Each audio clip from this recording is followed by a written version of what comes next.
Welcome to culinary fun. நாம் இன்றைக்கி பார்க்க போகிற ரெசிபி எலா அடை.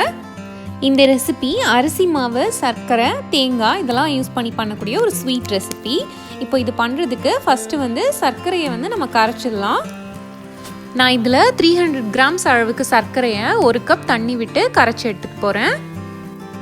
இப்போது இன்னொரு பேனை ஹீட் பண்ணி அதில் 1 கப் அளவுக்கு தேங்காய் சேர்த்துடலாம். இந்த தேங்காய் வறுத்து எடுக்கணும்லாம் இல்லை, அதை இந்த சர்க்கரை தண்ணியில் ஆட் பண்ணி நம்ம குக் பண்ணி எடுக்க போகிறோம். அந்த தேங்காய் அந்த சர்க்கரையோட நல்லா பிளெண்டாக இருக்கணும், அவ்வளோதான். நாம் 1 கப் சர்க்கரை தண்ணி சேர்த்தோம் இல்லையா, அது நல்லா வற்றி வர்றது வரை நம்ம இதை மிக்ஸ் பண்ணிக்கலாம்.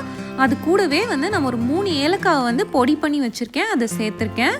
அப்புறமா ஒரு 1 டீஸ்பூன் அளவுக்கு நெய்யும் சேர்த்துக்கோங்க. இது நம்ம மீடியம் ஹீட்டில் வச்சு தான் குக் பண்ணணும்.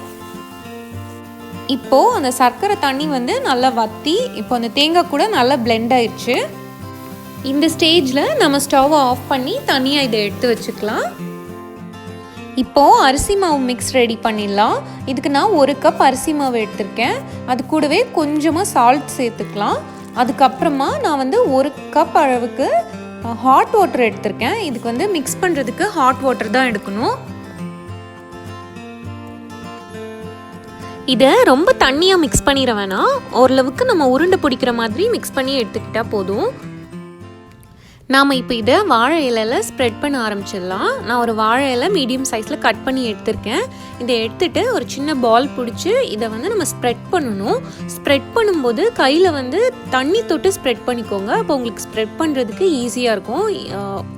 நடுவில் ஸ்ப்ரெட் பண்ண முடியாமல் இருந்துச்சு, லைக் பிரிஞ்சு வருது அப்படின்னா தண்ணி தொட்டுக்கோங்க, ஈஸியாக இருக்கும். இப்படி ஸ்ப்ரெட் பண்ணிவிட்டு அதுக்கு மேலே நம்ம அந்த தேங்காயும் சர்க்கரையும் சேர்த்து பண்ணியிருந்தோம் இல்லையா, அதை ஸ்ப்ரெட் பண்ணி இந்த மாதிரி மடித்து வச்சுக்கலாம்.